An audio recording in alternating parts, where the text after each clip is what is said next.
I have to brag about my Dr. Barbara.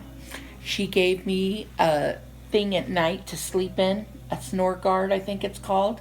And I've had sleep apnea for 5 years, and I hated the mask, and it was very hard for me.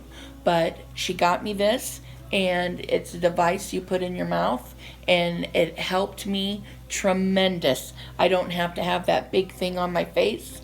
I don't have to have the problems with cleaning the machine. It's been wonderful. And she's got golden fingers. She's really gentle. Her and Lisa have been such a joy. I have to brag about her. Thank you.